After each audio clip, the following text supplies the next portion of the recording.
കൃഷി ഭക്ഷ്യസുരക്ഷാ മേഖലയിൽ ആർട്ടിഫിഷ്യൽ ഇന്റലിജൻസിന്റെ സാധ്യതകൾ ക്രിയാത്മകമായി ഉപയോഗിച്ച് മികച്ച നേട്ടം സ്വന്തമാക്കി Abu Dhabi agriculture and food safety authority. AI ഉപയോഗത്തിന് ISO സർട്ടിഫിക്കറ്റാണ് സ്ഥാപനം സ്വന്തമാക്കിയത്. ഇതാദ്യമായാണ് UAE ഒരു സർക്കാർ സ്ഥാപനം ഈ നേട്ടം കൈവരിക്കുന്നത്. കൃഷി ഭക്ഷ്യസുരക്ഷാ മേഖലയിൽ ആർട്ടിഫിഷ്യൽ ഇന്റലിജൻസ് മാനേജ്മെന്റ് സിസ്റ്റത്തിനുള്ള ISO സർട്ടിഫിക്കേഷനാണ് സ്ഥാപനം കരസ്ഥമാക്കിയത്. AI സാങ്കേതികവിദ്യയുടെ സാധ്യതകൾ കൃഷി ഭക്ഷ്യസുരക്ഷാ മേഖലയിൽ സന്നിവേശിപ്പിച്ചാണ് സ്ഥാപനം വ്യത്യസ്തമാകുന്നത്. വിളകൾക്കുണ്ടാകുന്ന രോഗങ്ങൾ ഉൾപ്പെടെ നേരത്തെ കണ്ടെത്താനും വിളനാശം കുറയ്ക്കാനും AIയുടെ ഉപയോഗത്തിലൂടെ സാധിക്കും.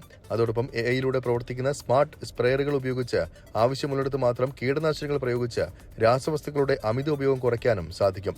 അതോടൊപ്പം കന്നുകാലികൾക്കുൾപ്പെടെ സെൻസറുകൾ ഘടിപ്പിച്ച് രോഗലക്ഷണങ്ങളടക്കം നേരത്തെ കണ്ടെത്തുക, റോബോട്ടുകൾ ഉപയോഗിച്ച് കളകളെ തിരിച്ചറിഞ്ഞ് നീക്കം ചെയ്യുക എന്നിവയും പ്രധാനമായും ലക്ഷ്യമിടുന്നുണ്ട്. കൃഷി ഭക്ഷ്യസുരക്ഷ തുടങ്ങിയ മേഖലകളുടെ കാര്യക്ഷമത വർദ്ധിപ്പിക്കാൻ AI ഉപയോഗിക്കാനുള്ള UAEയുടെ ശ്രമങ്ങളിൽ ഈ നേട്ടം ഒരു പുതിയ ചുവടുവെപ്പാണെന്ന് അധികൃതർ അറിയിച്ചു. 24 ദുബായ്.